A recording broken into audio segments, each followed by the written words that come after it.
Pada haleluya saudara-saudara, kita bersyukur kita boleh berada pada tanggal 17 bulan Januari. Dengan demikian ini kita berada pada minggu yang ketiga di tahun 2021.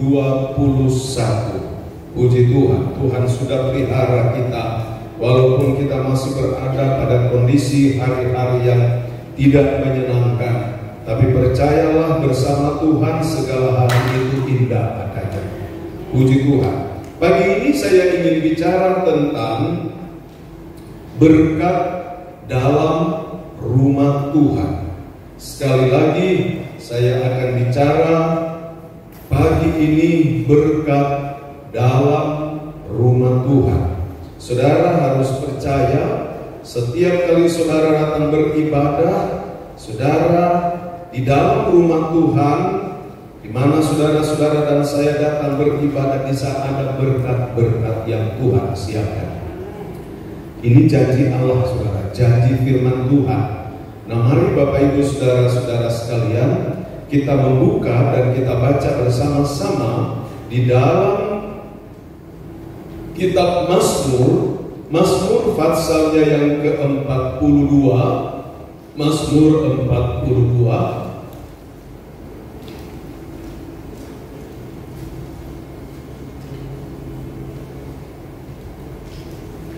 Kita akan baca 5 ayat di sana, yaitu ayatnya yang pertama sampai dengan ayatnya yang kelima. Sekali lagi, Mazmur 42 ayat pertama sampai dengan ayatnya yang kelima. Judul di sana kerinduan kepada Allah. Kita baca bersama dengan suara kedengaran 2, 3. Untuk pemimpin biduan, nyanyian pengajaran Bani Korah. Seperti rusa yang merindukan sungai yang berair, demikianlah jiwaku merindukan Engkau ya Allah. Jiwaku haus kepada Allah yang hidup. Bilakah aku boleh datang melihat Allah? Air mataku menjadi makananku siang dan malam. Karena sepanjang hari orang berkata kepadaku, di mana Allahmu? Inilah yang hendak ku ingat. Sementara jiwaku gundah gulana. Bagaimana aku berjalan maju dalam kepadatan manusia, mendahului mereka melangkah ke rumah Allah dengan suara sorak-sorai dan nyanyian syukur dalam keramaian orang-orang yang mengadakan perayaan. Puji Tuhan. Bapak Ibu saudara-saudara yang saya kasihi dalam Kristus Yesus, poin yang utama yang saya akan angkat pagi ini lewat Mazmur 42 ayat pertama sampai dengan ayat 5 adalah berkat di dalam rumah Tuhan. Nah, walaupun demikian saudara-saudara, kita perlu melihat saudara-saudara ada beberapa hal yang terungkap dalam ayat-ayat ini. Di sini yang pertama saudara-saudara bicara Bani Korah. Dikatakan dalam ayat pertama untuk pemimpin biduan, nyanyian pengajaran Bani Korah. Nah, Bani Korah ini saudara-saudara kita perlu tahu, ini adalah sekelompok keluarga-keluarga di antara suku Lewi yang penyanyi-penyanyi di rumah Tuhan, yang memang penyanyi-penyanyi, mereka menyanyi mereka punya talenta, punya cara menyanyi yang bagus. Dan kalau saudara itu, mereka itu disebut Bani Korah. Jadi sekelompok keluarga-keluarga yang di antara suku Lewi. Nah, suku Lewi adalah satu suku yang memang Tuhan khususkan untuk melayani di rumah Tuhan. Nah, jadi ini perlu saudara perhatikan, ini ada hubungannya saudara-saudara. Jadi melaksanakan keimamatan, yang melaksanakan korban-korban, yang memasang pelita di rumah Tuhan, membersihkan rumah, itu adalah orang Lewi yang melayani. Saudara, itu adalah orang Lewi. Jadi Bani Korah itu adalah beberapa keluarga di antara orang-orang Lewi yang memang mereka sebagai kelompok penyanyi, saudara-saudara ya, mereka bagian penyanyi. Nah, saudara-saudara, jadi kelompok ini, saudara-saudara yang mereka mengungkapkan suatu kerinduan mereka. Kerinduan mereka yaitu dikatakan seperti rusa yang merindukan sungai yang berair, demikianlah jiwaku merindukan Engkau ya Allah. Jiwaku haus kepada Allah yang hidup. Bilakah aku boleh datang melihat Allah? Nah, jadi ada kerinduan kepada orang-orang Bani Korah ini, saudara, untuk berjumpa dengan Tuhan. Yang kerinduan mereka digambarkan seperti rusa yang merindukan sungai yang berair. Saudara, mengapa dikatakan seperti rusa? Khususnya rusa, anak rusa betina. Kalau di sini lebih khusus pada anak rusa betina. Karena saudara-saudara, kalau rusa itu, khususnya anak rusa betina, kalau dia haus, saudara, dia tidak dapat menyembunyikan, saudara, ekspresi kehausan itu. Jadi dia tidak bisa menyembunyikan bagaimana perasaan itu terekspresi kalau memang benar-benar dia membutuhkan air. Dan saudara-saudara, karena dia membutuhkan air, jadi kelihatan, wah, ini rusa ini haus. Dia berusaha turun gunung mencari sumber-sumber air, saudara-saudara. Jadi rupanya itu, saudara, adalah satu gambaran kalau orang yang rindu akan Tuhan. Bisa bilang haleluya, saudara-saudara. Orang kalau rindu pada Tuhan, salah satu ciri yang saudara bisa lihat adalah kalau dia sudah lama tidak beribadah, pasti ada kegelisahan. Kalau dia sudah lama tidak dengar firman Tuhan, pasti ada kegelisahan. Kalau dia sudah lama tidak rasa hadirat Allah, memuji, menyembah Tuhan, pasti ada kegelisahan. Dan pasti dia akan berusaha mencari di mana dia bisa menemukan hadirat Allah. Dikatakan dalam ayat ini, demikianlah jiwaku merindukan Engkau ya Allah. Bisa bilang haleluya, saudara-saudara. Dan saudara-saudara, dikatakan jiwaku haus kepada Allah. Jadi jiwaku haus kepada Allah yang hidup. Bagian yang lain, bagian yang kedua yang ada dapat kita lihat pada rusa itu, kalau dia masih mempunyai rasa haus dan dia berusaha mencari air, itu tandanya rusa itu hidup. Betul atau tidak, saudara-saudara? Rusa yang tidak merasa haus lagi, itu tandanya rusa yang apa, saudara-saudara? Udah mati. Jadi itu juga, saudara-saudara, yang menjadi ukuran bagi kita. Saudara, itu ukuran bagi kita. Jangan kita menunjuk orang lain. Ukuran bagi kita. Kalau ternyata, saudara-saudara, kita ini selalu ada rasa haus akan hadirat Allah. Seperti pada waktu baru mulai corona, saudara-saudara, bulan Maret, saudara bisa bayangkan lockdown. Dan ada himbauan dari presiden, pimpinan daerah, kemudian dari gereja, pimpinan gereja, supaya ibadah di rumah. Awal-awalnya kalau online semua dapat menikmati. Tapi lama-kelamaan ada yang ngomong sama saya, Om, padahal ini oma dan opa sudah itu. Opa itu sudah 80 lebih. Sudah, oma sudah mau 70, beda 10 tahun lebih. Om Stephen, karena dia dari daerah timur, ketemu kalau lihat TV, lihat handphone, ibadah lihat handphone, ketemu tidak rasa ibadah. Ketemu nonton sama dia, ketemu nonton handphone saja. Ya memang beda, saudara-saudara. Ya awal-awalnya bisa, tapi lama-kelamaan rasa haus akan Tuhan itu pasti dia menggebu-gebu, betul atau tidak, saudara? Sehingga saudara-saudara, khususnya di jemaat-jemaat kita, ada beberapa jemaat, saudara-saudara ngomong, oh, bukalah gereja ibadah. Nah, ini kelihatan berarti rohani yang hidup. Bisa bilang haleluya, saudara. Ada kerinduan. Nah, saudara-saudara, Jadi kalau kita mau tahu bahwa kita ini hidup rohani sebenarnya, adalah itu tandanya. Adakah kita haus akan Allah? Adakah kita punya kerinduan pada Tuhan? Adakah kita rindu akan hadirat Allah? Karena saudara-saudara, di sini dikatakan dalam ayat 3, jiwaku haus kepada Allah yang hidup. Haleluya, puji Tuhan. Dan kalau sampai rasa haus, rasa rindu pada Tuhan itu sudah tidak ada, waduh, saudara perlu berduka cita. Perlu berduka cita. Bagaimana berduka cita? Kalau di dalam Alkitab dikatakan ambil pakaian yang sudah robek-robek, taruh abu di atas kepala, duduk merendah, itu tanda berkabung, mencari, membutuhkan Tuhan. Saudara-saudara, Tuhan tolong kita semua rindu akan Tuhan. Haleluya, amin. Saudara-saudara, haus akan Tuhan. Mengapa saudara-saudara?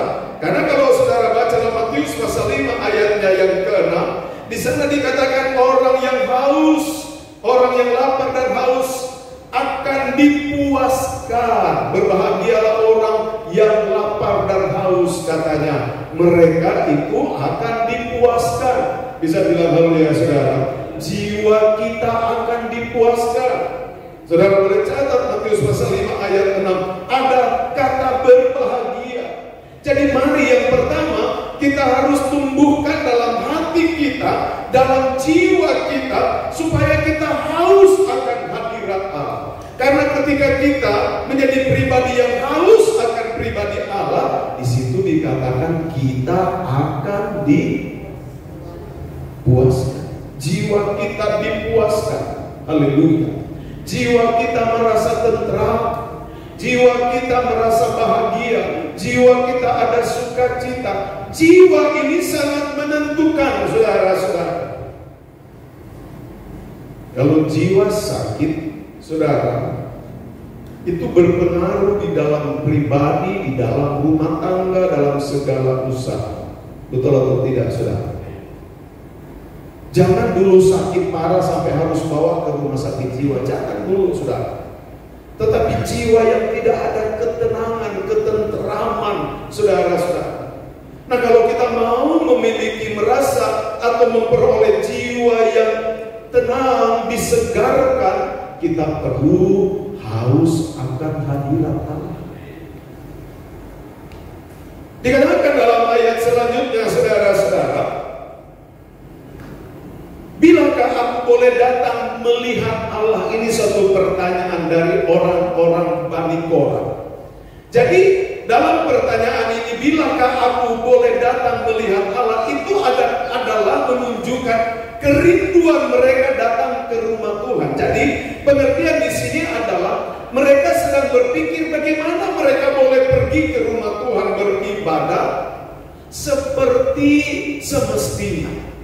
Rupanya sekarang ada perubahan, saudara. Jadi mereka tidak dapat datang beribadah dengan bebas, tetapi ada persoalan, ada pergumulan, saudara-saudara.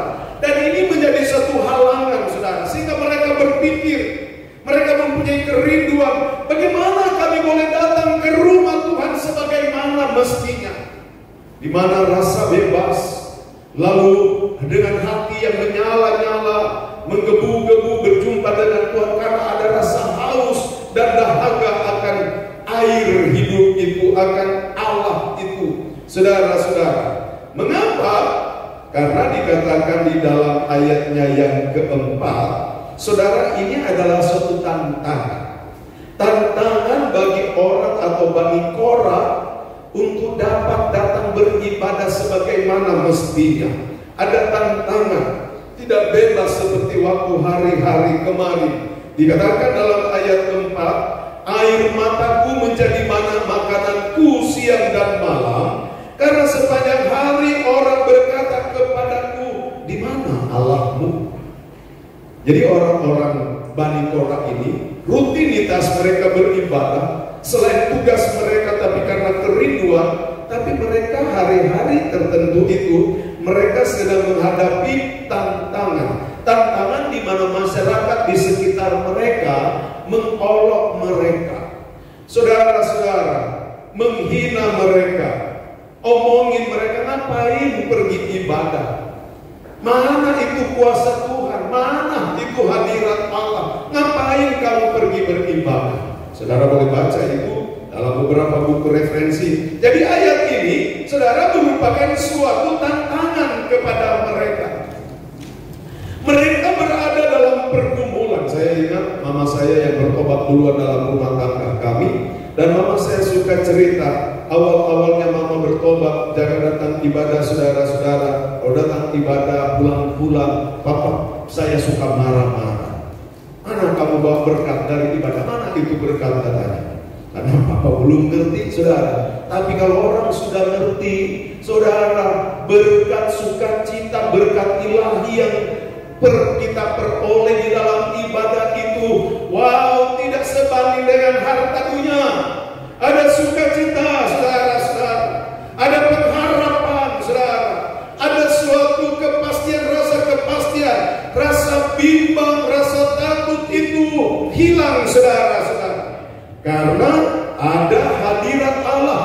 Bisa bilang haleluya, saudara-saudara. Dan saudara-saudara, inilah yang menjadi persoalan dari orang-orang Bani Korah ini. Mereka bilang, bagaimana kami supaya dapat datang ke rumah Tuhan sebagaimana mestinya? Sekarang kami ada pergumulan. Sekarang kami, orang-orang sekitar kami mengolok kami. Ada saja seringkali menjadi tantangan datang ke rumah Tuhan. Kalau Bani Korah diolok-olok oleh orang-orang sekitar mereka. Mungkin saudara pernah mengalami pengalaman ada tantangan lain juga, saudara-saudara. Tapi lewat ayat ini kita diajar biar kita bertindak untuk dapat datang ke rumah Tuhan. Benar? Perhatikan saudara-saudara. Dalam ayat yang kelima, saudara-saudara, dikatakan begini. Beliau baik kita baca bersama-sama ayat 5, 2, 3. Inilah yang hendak ku ingat, sementara jiwaku gundah gulana. Bagaimana aku berjalan maju dalam kepadatan manusia, mendahului mereka melangkah ke rumah Allah dengan suara sorak-sorai dan nyanyian syukur dalam keramaian orang-orang yang mengadakan perayaan.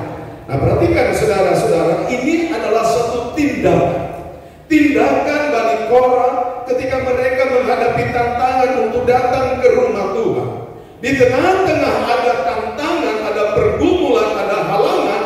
Saudara-saudara, saya melihat saudara-saudara di YouTube, saudara, banyak orang-orang muslim sekarang bertobat. Dan di antara mereka banyak juga yang dikucilkan dari keluarga. Ada satu ibu orang Betawi, saudara, dia bekerja, saudara, dia sudah sempat umroh. Sampai di sana Roh Allah bicara kepada dia. Lalu saudara, dia pulang dalam keadaan kegelisahan, dia bertanya-tanya. Lalu dia bertanya, akhirnya dia mendapat jawaban itu dalam Alkitab. Dan akhirnya dia terima Yesus sebagai juru selamat. Orang tuanya kucilkan dia, saudara-saudara, dicoret dari daftar keluarga. Dia bekerja di Bali, mamanya telepon, bapak kamu meninggal. Dia datang, sudah sampai di Jakarta, mamanya telepon, maaf kamu gak boleh, keluarga gak izinkan kamu datang melihat wajah bapak kamu yang terakhir. Dia sedih, tapi saudara, itu semua dia katakan tidak menggagalkan imannya kepada Yesus Kristus. Dia terus mempercayai karena dia merasa ada sesuatu yang lain. Saudara-saudara, luar biasa. Jadi masing-masing kita ada tantangan. Tapi di tengah-tengah tantangan itu bagaimana kita harus bertindak supaya kita tetap datang pada Tuhan. Bisa bilang haleluya, saudara-saudara. Nah, Bani Korah juga begitu, saudara. Tadi saya sudah katakan ayat 4, tantangan mereka adalah masyarakat sekitarnya mengolok mereka. Sehingga mereka mengatakan air mataku menjadi makananku siang dan malam. Karena sepanjang hari orang berkata kepadaku, di mana Allahmu? Tapi ayatnya yang kelima, perhatikan. Ini adalah orang-orang yang haus akan Tuhan. Haleluya. Ini orang-orang yang rindu akan Tuhan. Puji Tuhan. Dia tidak akan menyerah dengan keadaan. Haleluya. Bisa bilang haleluya, saudara-saudara. Dia tidak pasrah. pasif, saudara, tidak. Dia tidak menyerah, sekali lagi dia tidak menyerah dengan keadaan. Tapi dikatakan dalam ayatnya yang kelima, inilah yang hendak ku ingat. Ini saudara, ini pertama, inilah yang hendak ku ingat. Sementara jiwaku gundah gulana. Saudara, kata gundah gulana itu, saudara-saudara, dikatakan saudara dalam keadaan sedih. Sedih, saudara-saudara. Sedih, saudara-saudara, lalu gundah gulana, saudara, bukan cuma sedih, tapi sangat sedih. Selain sangat sedih, pengertian gundah gulana itu sedih dan lesu. Wah, jadi saudara bisa bayangkan ini orang-orang Bani Korah ini. Mereka dalam keadaan yang sangat sedih karena lingkungan mereka tidak mendukung untuk mereka beribadah, untuk berjumpa dengan Tuhan, menikmati hadirat Allah. Lalu selain sangat sedih, dalam keadaan lesu juga. Wah, tapi puji Tuhan, dalam kondisi seperti itu, inilah yang mereka ingat, katanya. Sementara jiwaku gundah gulana, bagaimana aku berjalan maju? Haleluya, bisa bilang haleluya, saudara-saudara. Jadi pikiran mereka, bagaimana mereka maju di dalam Tuhan. Haleluya, bisa bilang haleluya, saudara-saudara. Bagaimana mereka berjalan maju, mendahului mereka melangkah ke rumah Allah. Yang mereka pikirkan adalah bagaimana mereka berjalan maju, mendahului orang-orang yang banyak yang menghalangi mereka untuk datang ke rumah Tuhan. Bagaimana mereka terus berjalan melangkah maju, mendahului orang-orang itu, tujuannya kemana? Ke rumah Allah, saudara-saudara.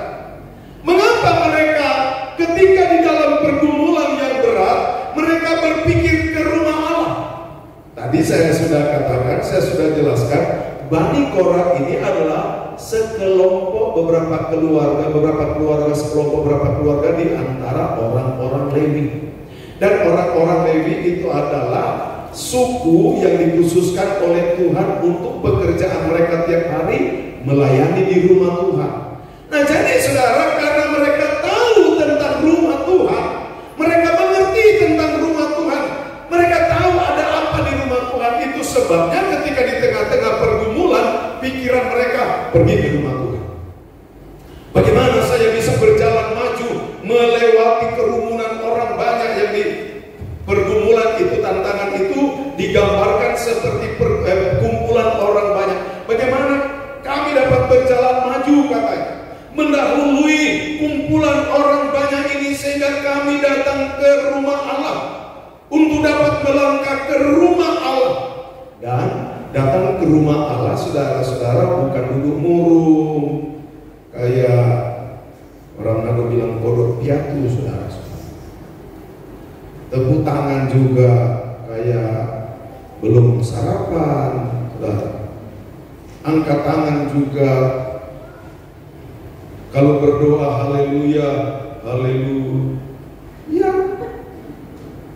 Saudara, bukan seperti itu. Bisa bilang haleluya, saudara. Tapi di sini dikatakan di tengah-tengah ada pergumulan.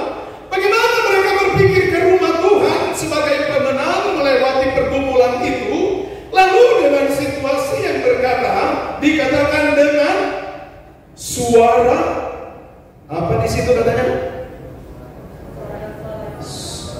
Dengan suara sorak-sorai. Haleluya, bisa bilang haleluya, saudara-saudara. Dengan suara sorak-sorai. Kita akan lihat kenapa mereka mau datang. Haleluya, dengan suara sorak-sorai. Jadi kalau saudara memuji Tuhan, saudara, memang kita sekarang terbatas dengan adanya apa ini? Apa sih? Masker, saudara-saudara. Dengan adanya masker, tapi nggak apa-apa, saudara-saudara. Maskernya sudah bersih, maskernya bagus, Suaranya juga jangan dibatasi. Bisa bilang haleluya, saudara. Kalau saudara bisa nyanyi suara satu, nyanyilah suara satu, kasih yang terbaik buat Tuhan. Kalau saudara yang bisa nyanyi suara dua, nyanyilah dengan suara duamu yang bagus untuk Tuhan. Saudara yang bisa suara tiga, nyanyilah dengan suara tiga yang bagus, karena itu untuk Tuhan. Haleluya. Yang bisa suara empat, saudara-saudara. Dulu saya waktu masih di sekolah Alkitab, kami ini ada tim vokal group. Dan di tim vokal group kami itu ada satu teman saya, saudara, suara empatnya itu kayak bass. Wah, selama saya hidup saya belum pernah ketemu lagi dengan suara seperti teman saya itu. Jadi tiap kali menyanyi, kalau kami tampil vokal group, dia itu tetap tampil suara bass, karena suaranya benar-benar suara bass benar-benar bass, saudara. Saudara, dengan suara-suara, sebentar kita akan lihat mengapa logo mereka datang walaupun dalam pergumulan, tapi mereka datang dengan suara sorak-sorai dan nyanyian syukur. Nyanyian itu kan, saudara-saudara, ada beberapa model. Ada nyanyian duka, betul atau tidak, saudara-saudara? Tetapi ada nyanyian puji-pujian, ada nyanyian syukur. Misalnya begitu bangun pagi, saudara-saudara, saudara nyanyikan, menaikkan syukur pada, atau kami memuji kebesaran, karena bangun pagi Tuhan sudah pelihara satu malam. Amin, saudara-saudara.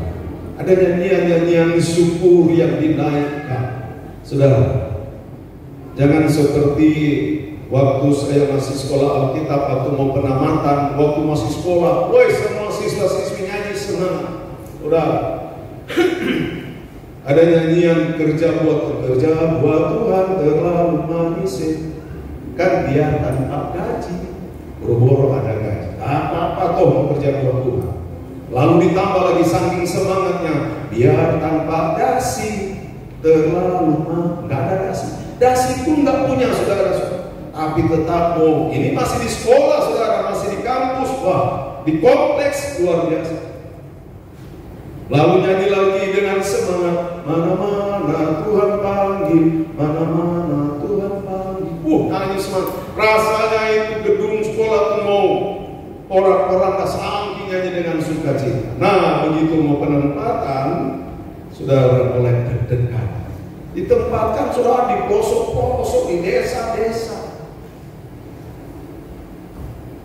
Yang satu begitu ditempatkan di kamar, dia mulai nyanyi, ku tak dapat jalan sendiri. Saudara, habis dia nyanyi itu, saudara, dia masih mikir. Di sekolah sudah umumkan 3 hari lagi kapal masuk, harus berangkat menyeberang laut. Dia nyanyi tapi sambil nangis-nangis, saudara. Nangis sedih, ada nangis sukacita, tapi ada nangis sayang diri. Kalau masih nangis sayang diri masih mending. Yang penting jangan nangis air mata buaya. Begitu, saudara-saudara. Itu keadaan. Tetapi saudara-saudara, kita lihat Bani Korah ini, mereka datang punya tujuan ke rumah Tuhan. Pertama-tama mereka mau bersorak-sorai dan menyanyikan nyanyian syukur. Saya sudah khotbahkan, kalau saya tidak salah kapan hari itu, mengapa banyak orang gagal menerima berkat datang ke rumah Tuhan. Karena pertama tujuannya dia datang, dia pikir bagaimana saya bisa terima mujizat, bagaimana saya terima berkat. Itu nanti, itu Tuhan pasti kasih. Tapi motivasi tujuan pertama kita datang di rumah Tuhan adalah karena kita mau menyembah Tuhan, karena kita mau memuji Tuhan. Amin, saudara. Karena kita bersyukur kebaikan. Itu motivasi pertama. Soal sembuh dari sakit penyakit, soal Tuhan bukakan pintu dalam berkat-berkat, soal Tuhan memastikan hari esok, itu sudah pasti, karena itu sudah dijamin oleh firman Allah. Haleluya. Saya sendiri datang ke Depok gak punya apa-apa, saudara. Saya selalu bersaksi, saudara-saudara. Pindah datang ke Depok bukan karena ditempatkan, tapi karena memang terdampar di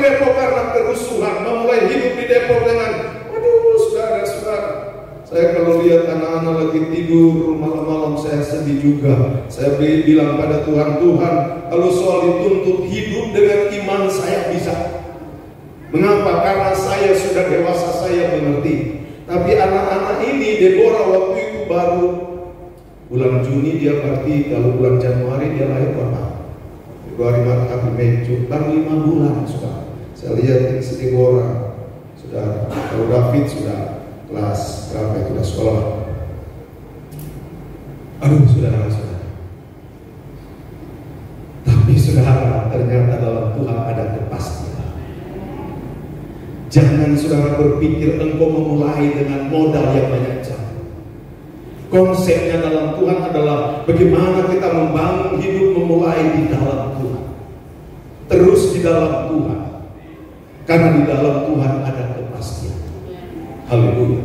Nah saudara-saudara, sekarang kita akan masuk dalam 15 menit terakhir ini. Saudara, kita akan masuk bagaimana saudara-saudara orang-orang Bani Korah ini datang ke rumah Tuhan. Tujuannya mereka akan bersorak-sorai, menaikkan nyanyian ucapan syukur. Dan walaupun di tengah-tengah pergumulan berat mereka berusaha datang ke rumah Tuhan, itu pertama-tama yang mereka pikirkan. Karena mereka tahu di rumah Tuhan ada berkat-berkat Allah. Haleluya. Bisa bilang haleluya, saudara.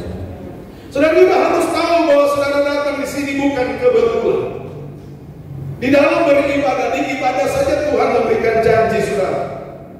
Kalau saudara baca dalam kitab Keluaran 20 ayat 23 kalau tidak salah, itu dibilang, hendaklah kamu beribadah kepada Tuhan Allahmu, roti makanan, air minumanmu diberkati Tuhan.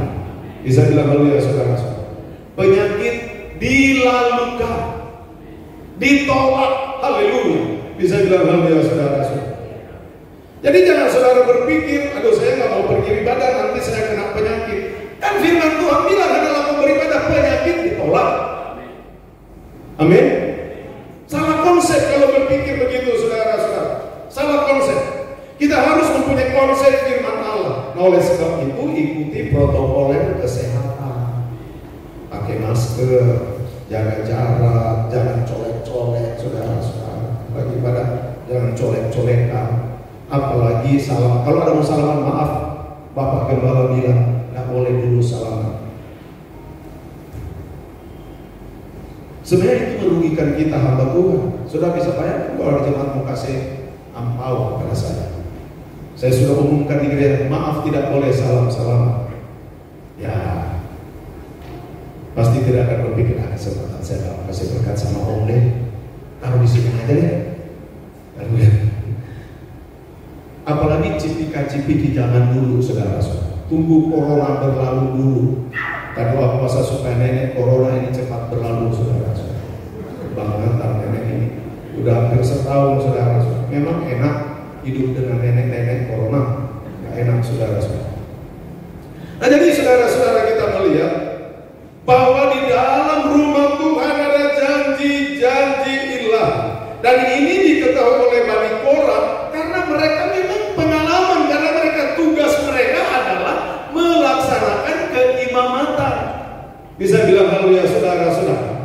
Karena mereka adalah orang-orang Lewi. Nah, sekarang kita lihat dalam 15 menit yang pertama, di dalam rumah Tuhan ada berkat hadirat Tuhan. Ini yang pertama. Saudara buka di dalam 2 Tawari pasalnya yang ke-7, kita akan baca bersama-sama, saudara-saudara. 2 Tawari pasalnya yang ke-7, ayatnya yang ke-3, ayatnya yang pertama sampai dengan ayat 3. Kita baca, saudara-saudara, bersama-sama ayat tersebut.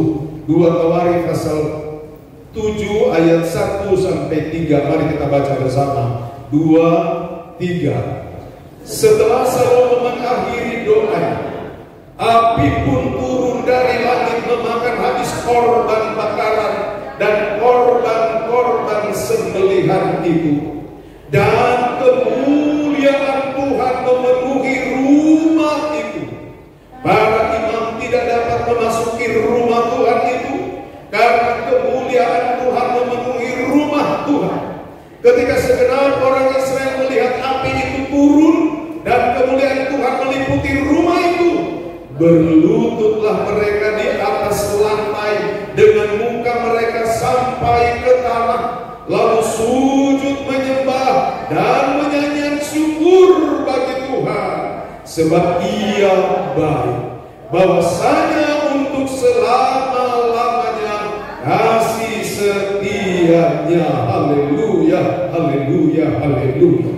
Di rumah Tuhan ada hadirat Allah. Saudara harus tahu itu, di rumah Tuhan ada hadirat Allah. Dan kalau ada hadirat Allah, firman Allah katakan, di mana ada roh Allah, di situ ada kebebasan.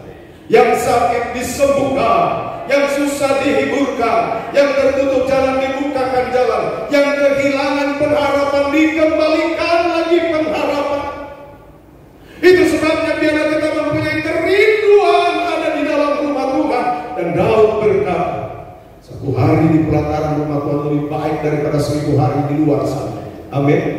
Daud berkata, aku berbahagia kalau ada orang berkata, mari kita pergi ke rumah Tuhan. Coba, dia berbahagia katanya, saudara-saudara. Haleluya. Karena di rumah Tuhan ada hadirat Allah. Dan banyak orang sudah Tuhan tolong lewat ibadah, lewat rumah Tuhan, saudara-saudara. Yang sakit bertahun-tahun disembuhkan. Amin. Haleluya. Haleluya. Karena di rumah Tuhan ada hadirat Allah. Kita lanjut, saudara. Yang kedua, di dalam rumah Tuhan merupakan tempat pemulihan berkat dan anugerah. Jadi di rumah Tuhan itu merupakan tempat pemulihan berkat dan anugerah Allah. Saudara baca 2 Tawarikh pasalnya yang ke-7 lagi. Lalu kita baca bersama-sama ayat 11 sampai ayat 16. Ayat 11 sampai dengan ayat 16. Mari kita baca bersama-sama. 2, 3. Demikianlah Salomo menyelesaikan rumah Tuhan dan istana raja, dan berhasil melaksanakan dalam rumah Tuhan dan dalam istananya segala sesuatu yang timbul dalam hatinya. Kemudian Tuhan menampakkan diri kepada Salomo pada malam hari dan berfirman kepadanya, telah mendengar doamu dan telah kupilih tempat ini bagiku sebagai rumah persembahan. Bila mana aku menutup langit sehingga tidak ada hujan, dan bila mana aku menyuruh belalang memakan habis hasil bumi, dan bila mana aku melepaskan penyakit sampar di antara umatku, dan umatku yang atasnya namaku disebut merendahkan diri, berdoa dan mencari wajahku, lalu berbalik dari jalan-jalannya yang jahat, maka aku akan mendengar dari sorga dan mengampuni mereka serta memulihkan negeri mereka. Sekarang mataku terbuka dan telingaku menaruh perhatian kepada doa dari tempat ini.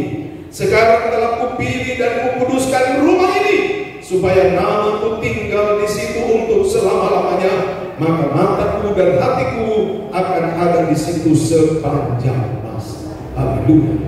Bisa bilang haleluya, saudara. Wah, di dalam rumah Tuhan ada berkat, pemulihan, ada pemulihan berkat dan anugerah Tuhan. Tuhan bilang di dalam ayat ini, saudara-saudara, di dalam ayatnya yang ke-12, telah kudengar doamu dan telah kupilih tempat ini bagiku sebagai rumah persembahan. Bukan cuma saudara datang bawa persembahan kolektor. Tadi ada ibu-ibu datang mengembalikan milik Tuhan sebelum ibadah mulai. Puji Tuhan, itu adalah menggenapi kebenaran firman Allah. Tapi juga ada persembahan syukur lewat puji-pujian kita. Amin. Lewat menyembah terima kasih Tuhan, lewat kita menyanyi, saudara-saudara. Saya bersyukur bahwa jemaat-jemaat kita semua ini suara bagus-bagus semua. Saudara, saya teringat saudara waktu saya pernah ibadah di satu gereja, saudara-saudara, di Jakarta. Dan saya bersebelahan dengan ibu gembala, Bapak Gembala. Bapak Gembala sudah waktu itu sudah 70-an. Di belakang dia ada satu wanita, saya tidak tahu masih pemudi atau sudah ibu-ibu, nyanyi fals minta ampun, saudara. Saya baru sekali itu duduk di situ sudah merasa terganggu. Saya salut Bapak Gembala ini, saudara. Bertahun-tahun dia nyanyi dengan ada jemaat duduk di belakang dia fals, lari kemana-mana nyanyinya, saudara-saudara. Saya dalam hati, om ini cepat tua gara-gara lagu ini orang ini kan. Ya.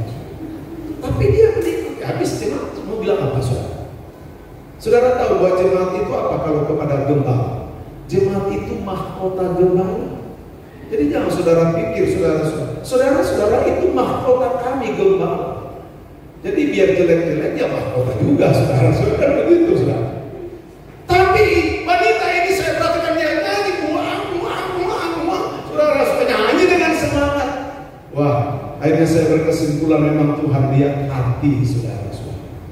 Jadi kita perlu menyanyi. Tuhan bilang Tuhan sudah pilih tempat itu, saudara-saudara, dalam ayat 12 dikatakan, telah kupilih tempat ini bagiku sebagai rumah persembahan. Persembahan pujian, bisa bilang haleluya, saudara.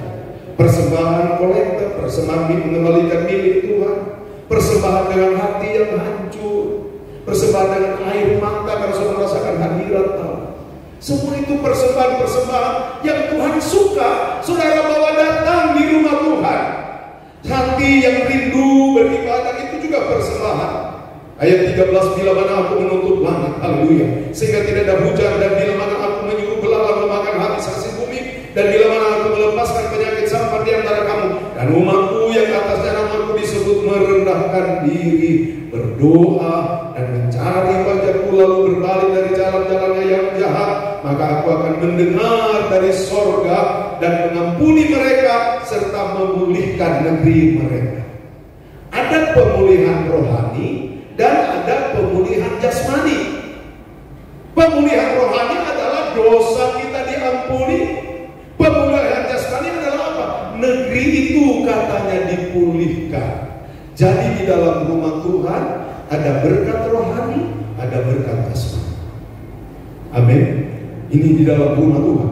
Dalam ayat selanjutnya, saudara-saudara, ayat 15-16, sekarang mataku terbuka dan telingaku menaruh perhatian pada doa dari tempat ini.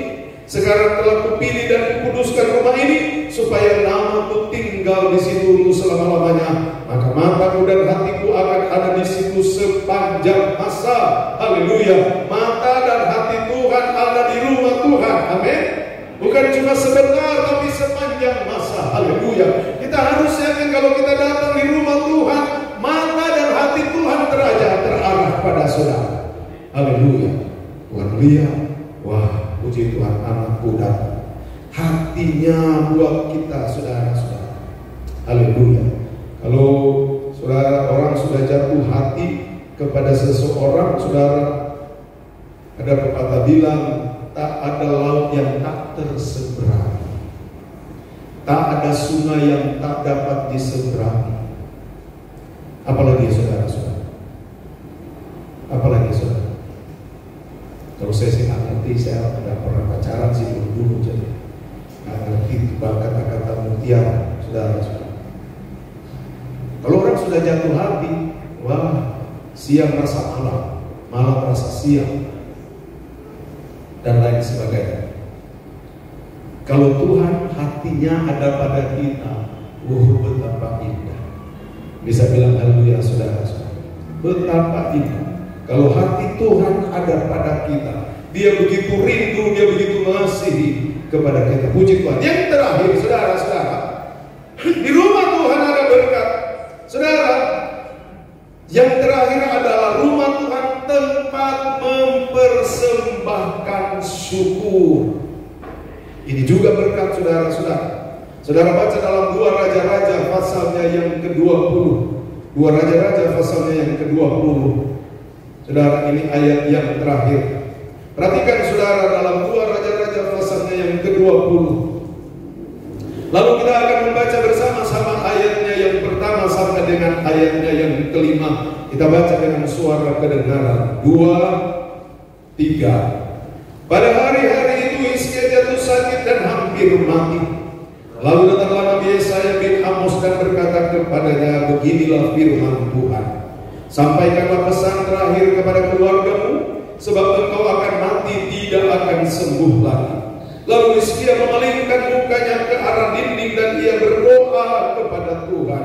Ah Tuhan, ingatlah kiranya bahwa aku telah hidup di hadapan-Mu dengan setia dan dengan tulus hati, dan bahwa aku telah melakukan apa yang baik di mata-Mu. Kemudian menangislah Hizkia dengan sangat. Tetapi saya belum lagi keluar dari pelataran tengah, tiba-tiba datanglah firman Tuhan kepadanya. Baliklah dan katakanlah kepada Hizkia, raja umatku, beginilah firman Tuhan. Allah Daud, bapa leluhurmu, telah kudengar doamu dan telah kulihat air matamu. Sesungguhnya aku akan menyembuhkan engkau. Pada hari yang ketiga engkau akan pergi ke rumah Tuhan. Haleluya, haleluya. Saudara, suatu kebiasaan bagi raja-raja orang Israel, para tokoh-tokoh Alkitab, saudara-saudara, kalau setelah selesai mereka melewati suatu pengalaman tersendiri. Kalau Hizkia pengalaman jatuh sakit dan hampir mati. Ketika dia melewati pengalaman ini, saudara-saudara, yang menjadi kebiasaan mereka adalah pertama-tama mereka datang ke rumah Tuhan. Untuk apa? Bersyukur pada Tuhan. Jadi rumah Tuhan tempat mempersembahkan syukur. Bisa bilang haleluya, saudara-saudara. Begitu juga kalau raja-raja yang lain kalau pergi berperang, saudara, lalu mereka mengalami kemenangan, musuh dikalahkan. Begitu pulang mereka ke Yerusalem, mereka, saudara, para raja itu datang ke rumah Tuhan, bersyukur kepada Tuhan, Tuhan sudah beri kemenangan.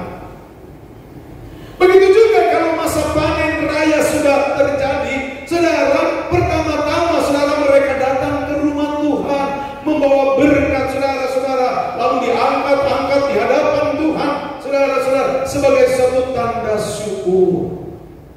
Artinya, saudara-saudara, kalau syukur lawan kata bersyukur apa, saudara-saudara? Apa? Bersyukur. Kalau orang suka selalu di rumah Tuhan, dijauhkan dari hati bersyukur.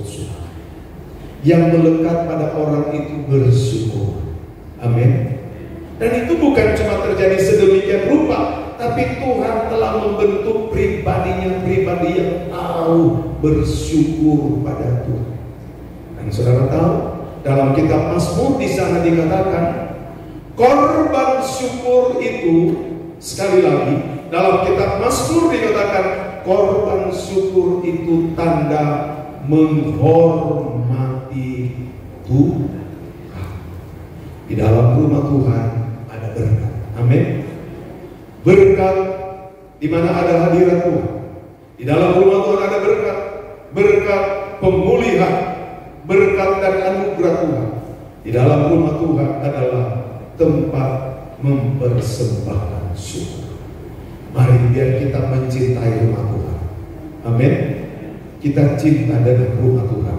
Tuhan memberkati kita semua. Mari kita bersyukur buat firman Tuhan yang kita dengar pada pagi ini.